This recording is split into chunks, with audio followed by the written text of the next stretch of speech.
اعوذ باللہ من الشیطان الرجیم، میں پناہ حاصل کرتا ہوں اللہ تعالیٰ کی شیطان مردود سے۔ بسم اللہ الرحمن الرحیم،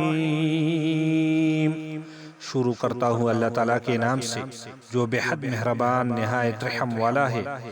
وَإِذْ قَالَ مُوسَىٰ لِقَوْمِهِ إِنَّ اللَّهَ يَأْمُرُكُمْ أَن تَذْبَحُوا بَقَرَةً قَالُوا أَتَتَّخِذُنَا هُزُوًا قَالَ أَعُوذُ بِاللَّهِ أَنْ أَكُونَ مِنَ الْجَاهِلِينَ۔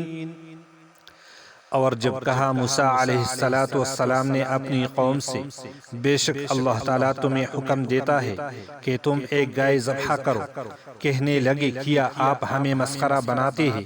فرمایا میں پناہ میں آتا ہوں اللہ تعالیٰ کی اس بات سے کہ ہو جاؤ میں جاہلوں سے۔ قالوا ادع لنا ربك يبين لنا ما هي قال إنه يقول إنها بقرة لا فارغ ولا بكر عوان بين ذلك فافعلوا ما تؤمرون۔ کہنے لگے دعا کر اپنے پروردگار سے ہمارے لیے، بیان کرے وہ ہمارے لیے کہ وہ گائے کیسی ہے۔